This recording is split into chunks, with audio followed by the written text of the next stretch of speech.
Et on continue, vous le savez, notre magnifique balade dans la baie du Mont-Saint-Michel, un trésor touristique connu aussi pour ses agneaux des présalés, ses nombreuses spécialités culinaires, vous l'avez compris. Aujourd'hui, on va déguster avec Caroline Sins, Loïc Wex et Olivier Sauvert. Ils broutent en liberté autour du Mont-Saint-Michel. Sans eux, la carte postale ne serait pas complète. Les agneaux des présalés, réputés pour leur goût, à nul autre pareil.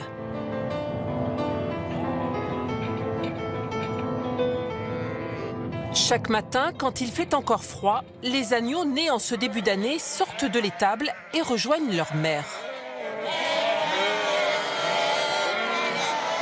Une grosse journée de travail.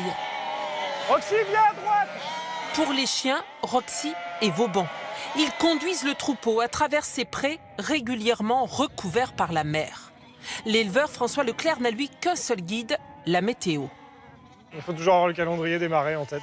Quand on va avoir une marée haute, il faut toujours être prêt à ne pas sortir les animaux, à regarder où la mer est montée, et puis voilà, pour ne pas les mettre en danger, quoi.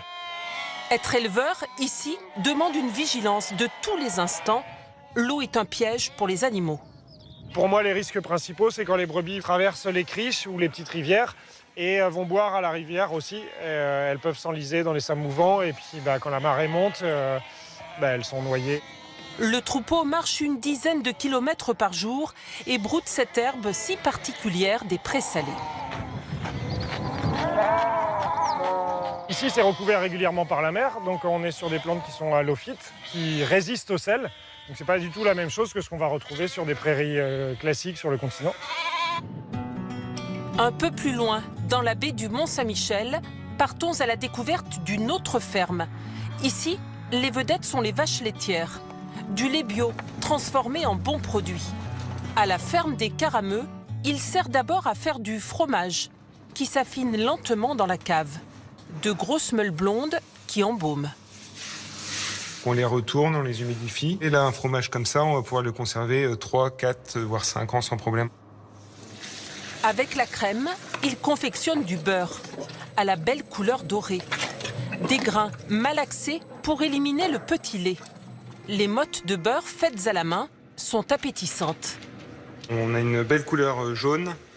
Et déjà, rien qu'ici, à l'odeur, on va pouvoir sentir tous les arômes qu'il a développés avec les vaches qui ont mangé l'herbe de notre terroir. À peine fabriqué, une partie de ce beurre est mélangée à de la crème, du lait et du sucre pour faire du caramel. Il cuit pendant plus de 4 heures dans ce chaudron, sous l'œil attentif du confiseur.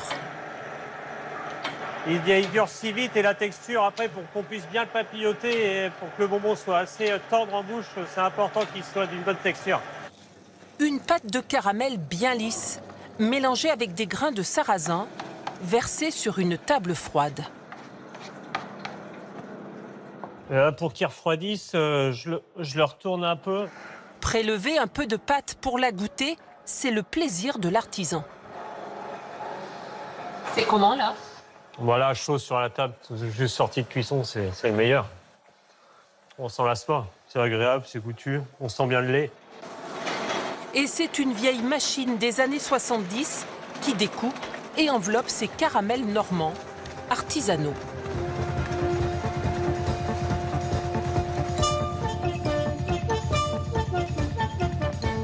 Reprenons la route le long de la baie du Mont-Saint-Michel pour aller se mettre à table. Avec un arrêt à Saint-Père-sur-Mer, dans ce petit restaurant tenu par la chef Charlotte Gondor. À la carte, quand c'est la saison, l'agneau de présalé au goût iodé.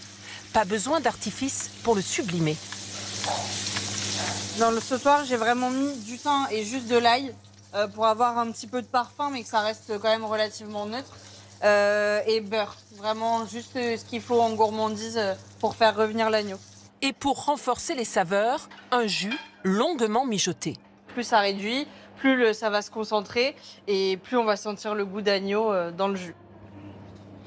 Des côtes d'agneau bien croustillantes et rosées, servies avec une purée de pommes de terre et des carottes de la baie.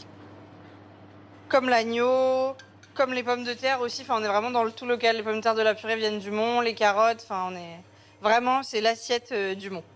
Un plat simple et généreux. Attention, mesdames, que l'agneau des présalés de François Leclerc à Courty, service. Et une viande qui plaît beaucoup à ses amis. Elle est très très tendre, elle est fondante, c'est très très bon. On se régale. Le voyage s'achève dans cette si jolie baie. Le Mont-Saint-Michel ne s'oublie pas. On n'a qu'une envie, y revenir très vite. On y retournera, nous, c'est promis.